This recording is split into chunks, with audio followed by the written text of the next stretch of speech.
तो हम इनसे हाथ जोड़कर सर आपसे विनती करेंगे कि यह डिमांड बिहार के लाखों अभ्यर्थियों का कि TRE-4 का विज्ञापन जल्द आए और 1,20,000 सीटों पे आए। कि जब जब सरकार हमारी बात मानती है, चाहे वो जदयू बीजेपी की सरकार हो, जदयू कांग्रेस आरजेडी की सरकार हो, किसी की सरकार हो, हमें उससे मतलब नहीं है। सरकार में जो हम उनसे मांग करते हैं और जब मांग पूरा होता है तो हम उसको सरकार को धन्यवाद भी देते हैं। कोई नौकरी नहीं लेने दे रहा और स्वस्थ है वो नौकरी ले रहा है, तो इससे बड़ा अवमाननीय कुछ नहीं हो सकता।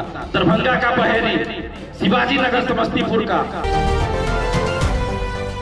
सत्ता के सिंहासन पर बैठे लोगों की आंखों में आंखें डालकर सच बोलना हर किसी के बस की बात नहीं होती है, लेकिन छात्र नेता दिलीप कुमार ने एक बार फिर से साबित कर दिया है कि छात्रों की आवाज को दबाना नामुमकिन है।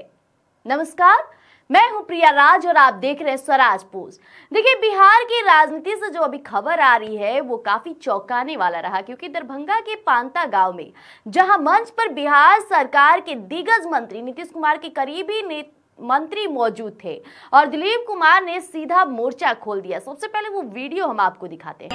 TRE-4 में आपको डोमिसाइल लागू हुआ है, लेकिन मंत्री जी यहाँ बैठे हुए हैं और नीतीश जी के बहुत करीबी हैं, हमारे विधानसभा के भी प्रतिनिधित्व करते हैं। तो हम इनसे हाथ जोड़कर सर आपसे विनती करेंगे कि यह डिमांड बिहार के लाखों अभ्यर्थियों का कि TRE-4 का विज्ञापन जल्द आए और 1,20,000 सीटों पे आए।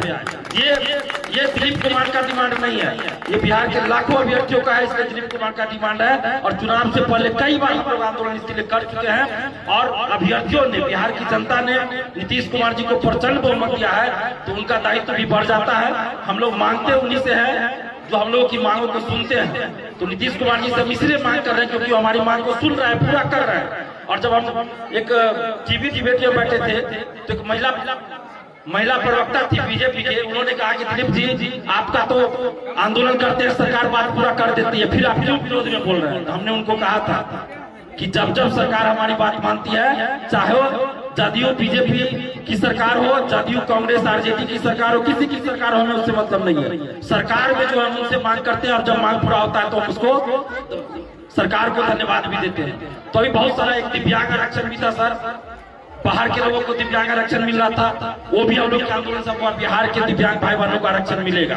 लेकिन आज एक चीज मैं जो भी बोलता हूँ सार्वजनिक रूप से बोलता हूँ, हमें आश्वासन एक और चीज दिया गया था शिक्षा विभाग के सचिव महोदय के द्वारा आंदोलन के दरमियान कि चुनाव तक आप शांत रहिए, चुनाव के बाद आपका जो एक और डिमांड है उसको पूरा किया जाएगा। हालांकि नोटिस जारी हुआ है, लेकिन मुझे लगता है कि वो सही से काम नहीं हो रहा है। BPSC TRE-1, 2, 3 से बहुत सारे लोग फर्जी डॉक्यूमेंट्स पे बहाल हो गए, तो इसकी जांच अच्छे से होनी चाहिए। फर्जी दिव्यांगता सर्टिफिकेट लगाकर, मैं उदाहरण भी बता दे रहा हूँ, हो सकता है यहाँ पे उस क्षेत्र के लोगों को बुरा लगेगा, लेकिन पैसा पे कोई नौकरी में जा रहा है और कोई शरीर से स्वस्थ है और दिव्यांग सर्टिफिकेट फर्जी बनाकर नौकरी में जा रहा है, किसी का एक पैर कटा हुआ है उसको नौकरी नहीं लेने दे रहा और स्वस्थ है वो नौकरी ले रहा है, तो इससे बड़ा अवमाननीय कुछ नहीं हो सकता।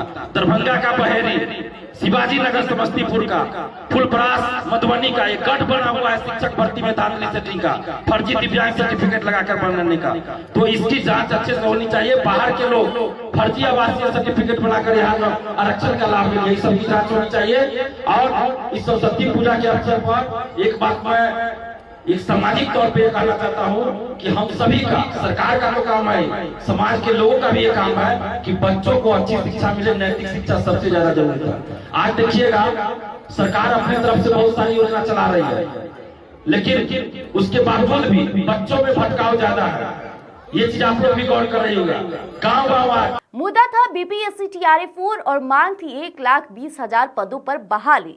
अब दिलीप कुमार ने मदन सहनी मंत्री के सामने ही नीतीश सरकार को आईना दिखाते हुए साफ कह दिया कि अब वादों से काम नहीं चलेगा, छात्रों को रोजगार चाहिए। मंत्री जी मंच पर बैठे रहे और दिलीप कुमार एक एक करके लाखों छात्रों के हक की बात करते रहे। क्या नीतीश के मंत्री अब मुख्यमंत्री तक ये बात पहुंचाएंगे या फिर एक बार फिर युवाओं को सिर्फ आश्वासन का झुनझुना थमा दिया जाएगा? इंतजार अब इसी बात की है। तो बने रहिएगा हमारे साथ, स्वराज पोस्ट पर लेकर आएंगे जल्द ही नया अपडेट। धन्यवाद।